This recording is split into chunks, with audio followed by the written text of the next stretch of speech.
रक्षा मंत्री राजनाथ सिंह के जवाब से असंतुष्ट विपक्षी दलों ने कांग्रेस नेता और राज्यसभा में विपक्ष के नेता मल्लिकार्जुन खड़गे के साथ बैठक कर आगे की रणनीति पर चर्चा की। इस बैठक में आमंत्रित किए गए सभी 17 विपक्षी दलों के नेताओं ने शिरकत की। यहां तक कि आम आदमी पार्टी और भारत राष्ट्र समिति भी इस बैठक में शामिल हुए, लेकिन टीएमसी, बीएसपी और बीजेडी ने बैठक से दूरी बनाए रखी। विपक्ष सरकार को चीनी घुसपैठ के मुद्दे पर सदन में चर्चा कराने की मांग कर रहा है। लोकसभा की बैठक शुरू होते ही चीनी घुसपैठ पर चर्चा का मुद्दा उठाया गया। सदन में विपक्ष के नेता मल्लिकार्जुन खड़गे की इस मांग को उपसभापति हरिवंश सिंह ने खारिज कर दिया, जिसके बाद विपक्षी दल और भड़क गए। माननीय रक्षा मंत्री, आप कौन रक्षा मंत्री? नो, माननीय रक्षा मंत्री। उपसभापति के बहस कराने से इनकार के बाद सदन से विपक्षी दलों ने वॉकआउट किया।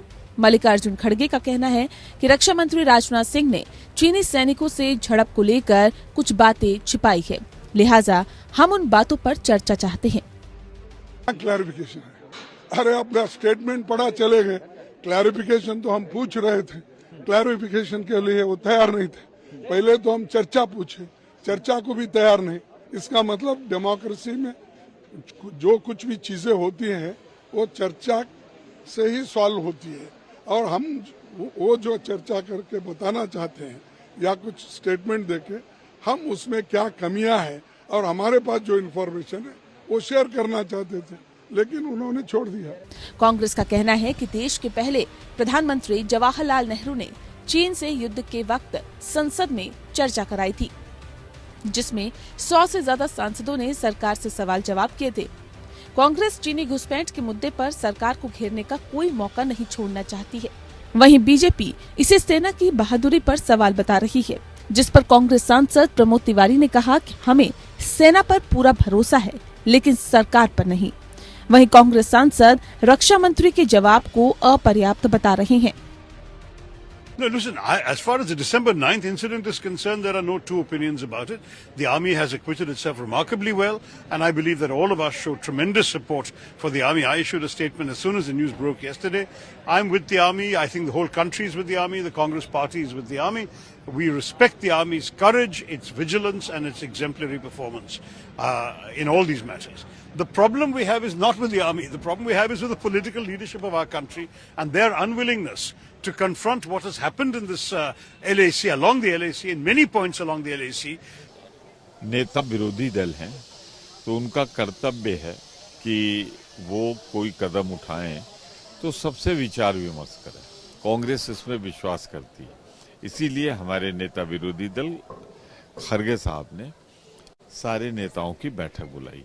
बातचीत चल रही है और मुझे पूरा विश्वास है कि राष्ट्र के इस गंभीर मुद्दे पर, बहुत ही गंभीर मुद्दा है, जब से ये सरकार आई इसकी कमजोरी का लाभ उठाते हुए चीन जब चाहता है चहलकदमी करते हुए वो क्षेत्र जो प्रतिबंधित है, लाइन ऑफ एक्चुअल कंट्रोल की तरह ऐसे आ जाता है जैसे कहीं शॉपिंग करने जा रहा है। दरअसल 9 दिसंबर को अरुणाचल प्रदेश के तवांग में 300 चीनी सैनिकों की टुकड़ी ने भारत की एक LAC पार कर फॉरवर्ड पोस्ट को हटाने के इरादे से यांगत्से इलाके में घुसपैठ की, लेकिन सतर्क भारतीय सेना ने मोर्चा संभाल लिया।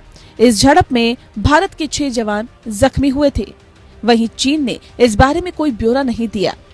रक्षा मंत्री राजनाथ सिंह ने घटना के 4 दिन बाद मंगलवार को संसद में झड़प का ब्यौरा दिया। उन्होंने कहा कि भारतीय सैनिकों ने चीनी सैनिकों को दूर तक खदेड़ दिया। 9 दिसंबर 2022 को PLA ट्रुप्स ने तवांग सेक्टर के यांगसे एरिया में लाइन ऑफ एक्चुअल कंट्रोल पर अतिक्रमण कर स्टेटस को एक तरफा बदलने का प्रयास किया। चाइना के इस प्रयास का हमारी सेना ने दृढ़ता के साथ सामना किया है। अध्यक्ष महोदय, PLA को हमारी टेरिटरी में अतिक्रमण करने से रोका और उन्हें उनकी पोस्ट पर वापस जाने के लिए मजबूर कर दिया। अध्यक्ष महोदय, इस झड़प में दोनों ओर के कुछ सैनिकों को चोटें भी आई हैं और मैं इस सदन को अवगत कराना चाहता हूं कि हमारे किसी भी सैनिक की न तो मृत्यु हुई है और न ही कोई गंभीर रूप से घायल हुआ है। 11 दिसंबर 2022 को अपने चाइनीज काउंटर पार्ट के साथ स्थापित व्यवस्था के तहत स्थापित व्यवस्था के तहत एक फ्लैग मीटिंग की और इस घटना पर चर्चा की। चीनी पक्ष को इस तरह के एक्शन के लिए मना किया गया और सीमा पर शांति बनाए रखने के लिए कहा गया। इस मुद्दे को चीनी पक्ष के साथ कूटनीतिक स्तर पर भी उठाया गया है कि हमारी सेनाएं हमारी भौमिक अखंडता को सुरक्षित रखने के लिए पूरी तरह से प्रतिबद्ध हैं और इसके खिलाफ किसी भी प्रयास को रोकने के लिए सदैव तत्पर है हमारी भारत की सेना। वहीं अंतर्राष्ट्रीय स्तर पर भी चीनी घुसपैठ को लेकर अमेरिका की प्रतिक्रिया सामने आई है। अमेरिका ने कहा है कि हमें खुशी है कि दोनों पक्ष जल्द ही अलग अलग हो गए। अमेरिका ने द्विपक्षीय बातचीत से सीमा विवाद को हल करने की नसीहत दी है। समझा जा रहा है कि घरेलू मोर्चे पर घिरे चीनी राष्ट्रपति शी जिनपिंग की अगुवाई में चीन ऐसी नापाक हरकत आगे भी कर सकता है। केंद्रीय गृह मंत्री अमित शाह का कहना है कि चीन भारत की 1 इंच जमीन भी नहीं ले सकता है। 2005-6 और 2006-7 के वित्तीय साल में चीनी दूतावास से 1,35,00,000 रुपए का अनुदान प्राप्त हुआ था। चूंकि FCRA के कानून और उसकी मर्यादाओं के अनुरूप नहीं था, तो नोटिस देकर पूर्णतया कानूनी प्रक्रिया का अनुपालना करते हुए गृह मंत्रालय ने इसका रजिस्ट्रेशन रद्द किया था।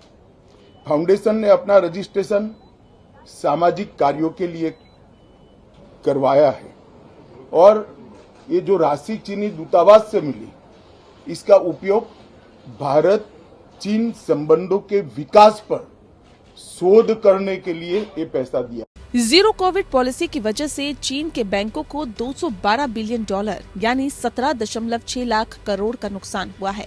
तो दुनिया की दूसरी अर्थव्यवस्था बन चुके चीन की विकास दर की मुश्किल से 3.25 की दर से बढ़ने के आसार हैं। वहीं बिल्ट एंड रोड इनिशिएटिव के तहत चीन ने 150 देशों को ऊंची ब्याज दर पर करीब $1 ट्रिलियन का कर्ज दिया है। लेकिन दुनिया की अर्थव्यवस्था में मंदी की वजह से 70% देश डिफॉल्टर हो गए। कोविड की बार बार आ रही लहर में नागरिकों को घर में बंद करने की नीति से भी भारी विरोध शुरू हो गया।